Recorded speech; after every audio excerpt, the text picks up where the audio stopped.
Traduction sans filet numéro 126, la 7e de 2018. Et aujourd'hui, je vais vous parler, ou on va s'intéresser à Elizabeth Jennings, une poète anglaise du XXe siècle, assez méconnue, en tout cas très peu connue en France, ça c'est certain. Une poète assez académique, certainement, on pourrait résumer assez facilement l'essentiel de son œuvre en disant qu'il s'agit souvent d'une écriture poétique assez académique, elle a recours à des formes fixes, à des schémas de rimes extrêmement classiques, avec vraiment très peu d'incursions vers des plus d'audace formelle, enfin un peu comme si tous les grands formalismes du XXe siècle avaient traversé le XXe siècle un peu sans l'effleurer. Donc pas réellement a priori comme ça, on va dire, le style ou le type d'expression, de voix poétique qui me parle le plus, mais en fait j'ai appris depuis quelques mois, enfin depuis un certain temps, depuis que je l'ai découverte, à apprécier en fait une diversité, comment dire, une véritable diversité, une véritable recherche qui justement n'est pas du tout dans l'esbrouf, et c'est souvent en fait extrêmement touchant. Voilà, donc c'était une grande catholique aussi, hein. On résume souvent son œuvre en disant que que les thèmes de la foi, de la religion, de l'expression d'une foi personnelle sont essentiels dans son œuvre, et là encore, moi ça ne me parle pas plus que ça en soi, mais c'est vrai que dans son expression, c'est assez marquant. Alors il y a un très grand nombre de textes que j'aurais voulu, j'ai eu à Noël cette édition à peu près définitive des Collected Poems. Le monde de l'édition anglophone a un peu cette habitude ou cette manie de faire non pas des éditions d'œuvres complètes, alors ça existe un peu, c'est plus pour les spécialistes, mais dans des collections un peu abordables, de poche. Là c'est chez Carcanet. On a ces collected poems, c'est-à-dire que c'est pas exactement des œuvres complètes, c'est plutôt une sorte de... C'est presque des œuvres complètes, je ne sais pas comment le dire autrement. C'est effectivement l'idée de collected, on va chercher des publications, bien sûr on va rassembler l'essentiel des recueils principaux, on va chercher quelques poèmes publiés en revue, et voilà, et ça fait des collected, mais il n'y a pas de prétention à l'exhaustivité totale. Donc voilà, ça c'est pour expliquer un peu. Donc voilà, donc depuis bientôt un mois maintenant, je lis très régulièrement, je fais des coups de sonde très réguliers dans ce volume des Collected Poems d'Elizabeth Jennings. Il y en a pas mal, hein, j'ai beaucoup de marque-pages, de pages marquées comme ça. Celui que j'ai choisi, alors après avoir hésité pas mal, parce qu'il y a justement dans la diversification poétique de la voix d'Elizabeth Jennings, il y a très régulièrement des poèmes en fait qui ne rentrent pas justement dans le moule. Si on part dans l'idée que c'est catholique, académique, très classique, peu innovante, peu audacieuse, bien du coup on se rend compte qu'il y a plein de poèmes qui finalement, enfin pas une majorité, mais il y a de nombreux poèmes qui ne correspondent pas à ça ou qui viennent contredire ça, et c'est ça moi, que je trouve vraiment intéressant, attachant et touchant dans l'œuvre d'Elizabeth Jennings. J'ai choisi, après avoir hésité, le poème qui me semble le plus facile à improviser, histoire que ça ne dure pas trop longtemps. Ça risque de déborder un peu des 10 minutes, d'autant que je n'ai pas mis la visualisation du chronomètre, donc je ne sais pas du tout où j'en suis. C'est à la page 277, c'est extrait d'un recueil de 1970, le Still It Is, et le poème s'appelle Sobrement, sur le thème, comme on va le voir, très approprié à cette journée du 18 janvier 2018, Rain. Beautiful rain, falling so softly, such a delicate thing. The harvests need you and some of the flowers. But we too, because you remind of coolness and quiet, of tenderest words. Come down, rain. Fall not too harshly, but give your strange sense of peace to us. Alors un poème très épuré, d'une vraie fausse simplicité, et dans la traduction en fait il y a des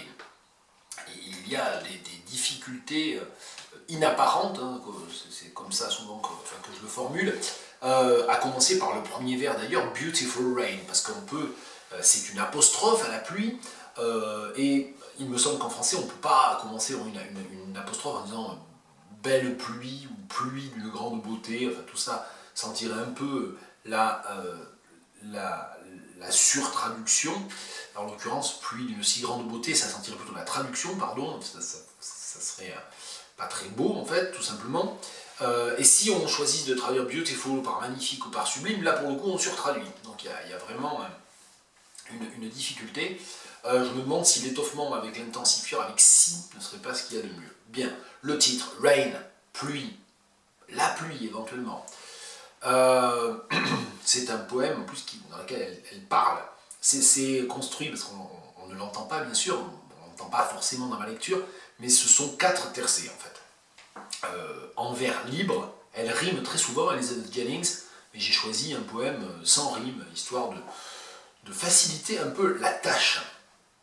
Ça ne sert à rien de faire de l'improvisation pour échouer complètement et bégayer comme ça m'arrive déjà assez souvent. Beautiful rain, pluie si belle, peut-être, falling so softly, qui tombe si doucement, such a delicate thing, si délicate, ou si fragile peut-être, si fragile. The harvests need you. Alors, harvest, bon, alors, vraiment c'est un poème qui ne frappe pas particulièrement par le renouvellement thématique. Bon, c'est bien sûr un topos un petit peu de tout poème sur les effets positifs ou bénéfiques de la pluie. Hein. The harvests need you. Les moissons alors littéralement, les moissons ont besoin de toi. Les moissons te réclament peut-être. Les moissons te réclament. And some of the flowers, ainsi que certaines fleurs.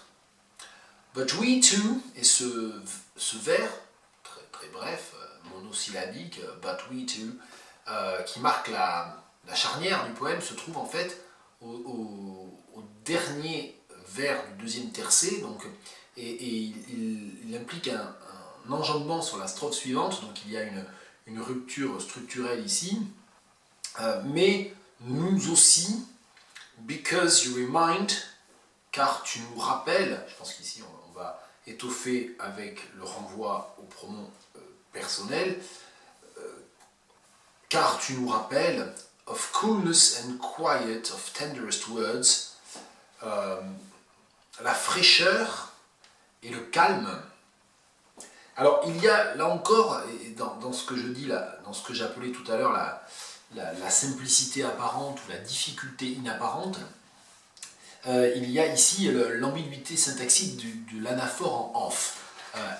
On peut lire ce troisième tercet de deux manières en fait. You remind of coolness and quiet of tenderest words. Comme il n'y a pas de ponctuation, tu nous rappelles la fraîcheur et le calme. Et puis of tenderest words, tu nous rappelles les paroles les plus tendres. Il y a une deuxième lecture qui est que of tenderest words en fait est une expansion de quiet. Et donc ça serait le calme des paroles les plus tendres. Et effectivement, si on traduit comme je viens de le faire, et là je suis en train de me rendre compte que du coup ça ne permet pas de traduire cette ambiguïté syntaxique, si on traduit par tu nous rappelles, ça va être tu nous rappelles là ou là deux. Et donc on est obligé de trancher entre les deux. Donc il faudrait en fait traduire remind avec un verbe qui permette de conserver cette ambiguïté syntaxique. Tu nous ramènes à peut-être. Non, ça ne marchera pas non plus. C'est pas évident. Bon. Version sans l'ambiguïté syntaxique, à coup sûr qui respecte la tonalité et le sens, un des sens de ce tercet, car tu nous rappelles la fraîcheur et le calme, les mots les plus tendres ou des paroles les plus tendres. Et c'est peut-être mieux de choisir la deuxième parce que le D peut être compris là encore soit comme un complément du nom calme, soit comme en fait un déterminant indéfini en fait. Donc tu nous rappelles des paroles. Bon, on va garder ça. Come down, rain, fall not too harshly, but give your strange sense of peace to us.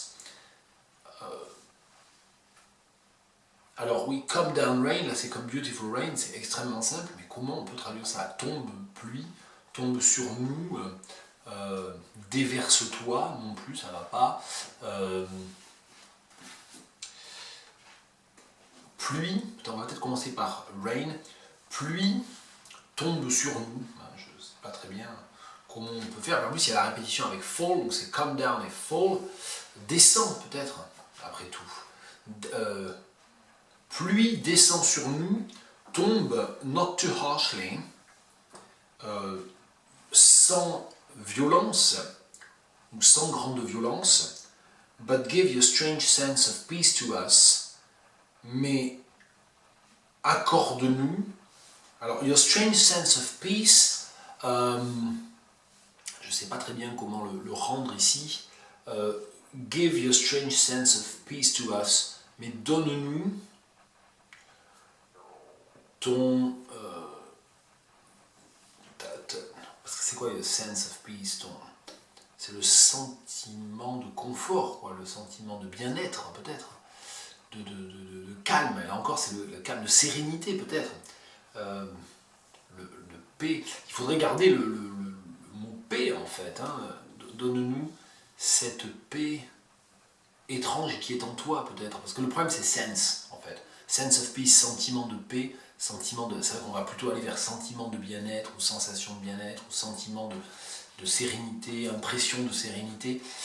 Si je modifie en le transposant sense, peut-être que c'est mieux. Give your strange sense of peace to us. Donne-nous cette paix étrange qui est en toi, qui t'est propre, qui est en toi. Voilà, c'était le 126e épisode des traductions sans filet, avec un nouvel auteur au tableau de chasse ou au tableau de bord, Elizabeth Jennings, un poème que l'on trouve dans les Collected Poems de l'édition Carcanet. Voilà, bonne journée.